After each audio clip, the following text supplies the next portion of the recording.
নমস্কার, আমি সৌমালি। অনেক দিন বাদে তোমাদের সাথে আবার আমার ভিডিওতে কথা হচ্ছে। কেননা এখন যা বর্তমান পরিস্থিতি চলছে তাতে আমার মনের একদমই সেই রকম কোনো অবস্থা নেই যে যেখানেতে আমি কোথাও ঘুরতে যাব বা আমার কোনো নতুন ভিডিও আমি আমার চ্যানেলে আপলোড করব। তোমরা সবাই জানো গত 9ই আগস্ট কলকাতার আরজিকর মেডিকেল কলেজে আমার বোনের সমতুল্য এক চিকিৎসকের সঙ্গে ঘটে যাওয়া এক নৃশংস ঘটনার কথা। একজন নারী হিসেবে আমি এই ঘটনার তীব্র ধিক্কার জানাই। কবে যে এই সুবিচার পাবো, কবে যে সেই সুদিনটি দেখতে পাবো, সেই আশাতেই অপেক্ষা করছি। কবে সেই তিলোত্তমার বাবা মাও দেখবে যে তার মেয়ের সঙ্গে ঘটে যাওয়া নৃশংস হত্যাকাণ্ডের সঙ্গে যারা জড়িত, যে সমস্ত দোষীরা রয়েছেন তারা শাস্তি পেয়েছেন।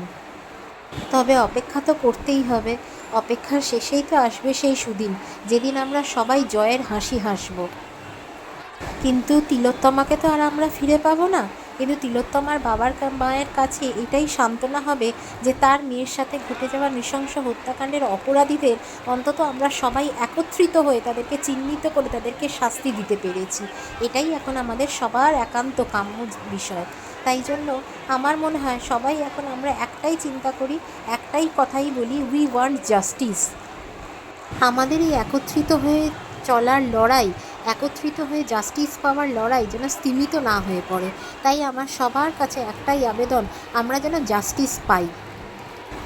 আজকে আমি এখানেই আমার বলা শেষ করলাম।